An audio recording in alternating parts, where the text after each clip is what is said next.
To read more of my reviews, check out anifilereviews.com or follow me on Twitter at MarsicoX or at Anifile. Today's review, Bladedance of the Elementalers.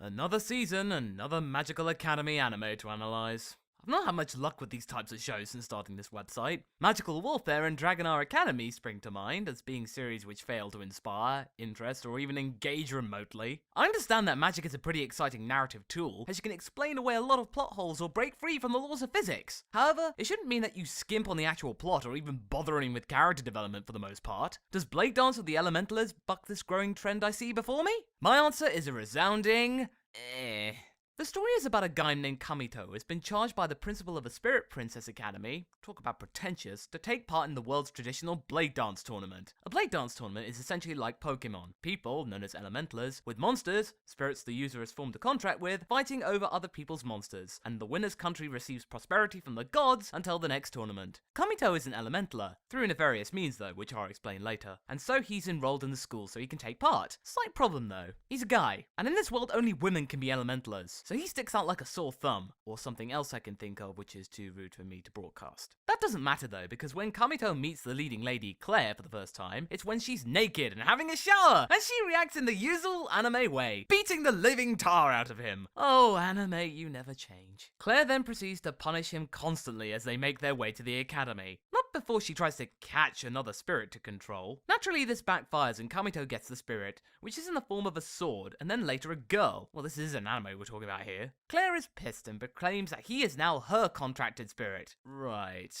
The rest of the plot is geared around Kamito forming a team of Elementalers to fight alongside him for the upcoming tournament, all nestled in for the incoming big bad from his past, which is about to come back to haunt him.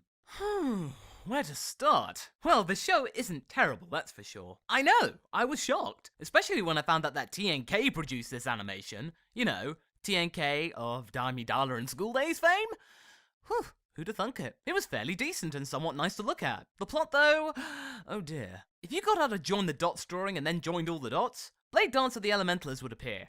It's that formulaic. You got your magical academy, the wandering prodigy and his troubled past, the hot-headed lead female character, tons of spells and lore to remember which don't really matter in the grand scheme of things, mythical monsters, tons of awkward fan service, mostly aimed at skirts and legs, and not forgetting a big celebration of some kind which goes south. Oh, and spirit contracts. Can't forget those. Although sometimes the rules and terms of the contract get muddled up. Sometimes it requires long spiels of dialogue, and other times all you need to do is tell the spirit that, hey, you're mine, with no sense of accomplishment. The spirit just seems to take it. And the plot isn't being generic, it's muddled, like it doesn't know what to do and ends up achieving nothing. Another grievance that I have is that Kamito is despised by most of the student body because he's a guy. I understand in this world the only other male Elementaler existed 1,000 years ago and was a manic tyrant, but Kamito is hardly, or seems not to be, an evil douche. This prejudice is too heavy-handed, but then I would say that because I'm a man. Looking at it from an objective standpoint, the misandry is understandable, but it's carried out in a brash and overly harsh manner. That being said, the show does do some things right. I'm interested in how Kamito's past will manifest itself. It's clear it's not going to be beneficial for the main cast. He used to have a contract spirit before his current one,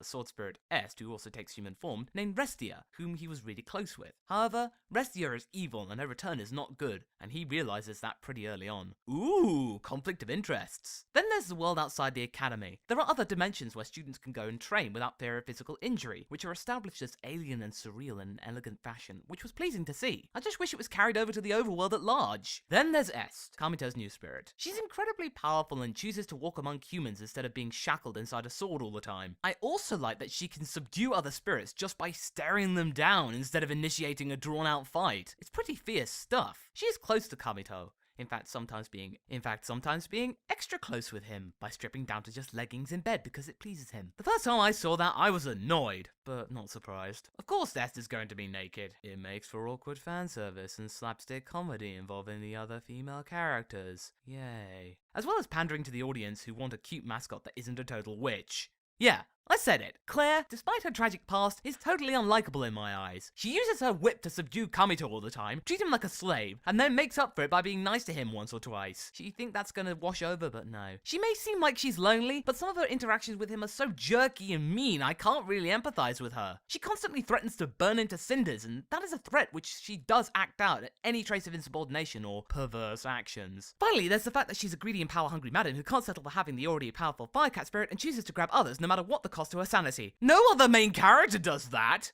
I can't stand her!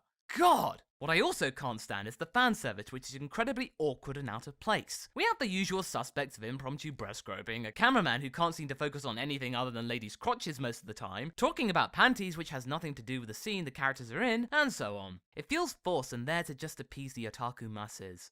Honestly, S is the worst case of this. She's clearly in the body of a little girl, and she's naked and in bed with Kamito because she thinks he would be happier if she were like that. What? It's awkward as hell. The only consolation for me is that you don't see panties despite the lingering crotch shots. Your imagination is left to deduce the rest, and that is surprisingly restrained for a production that is willing to show naked girls, yet not underwear.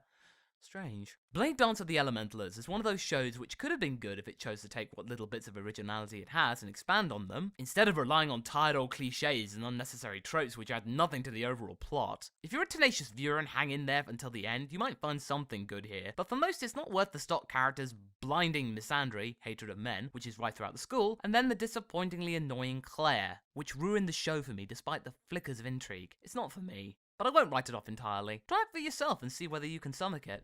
Bladedance of the Elementalers is available to stream on Crunchyroll.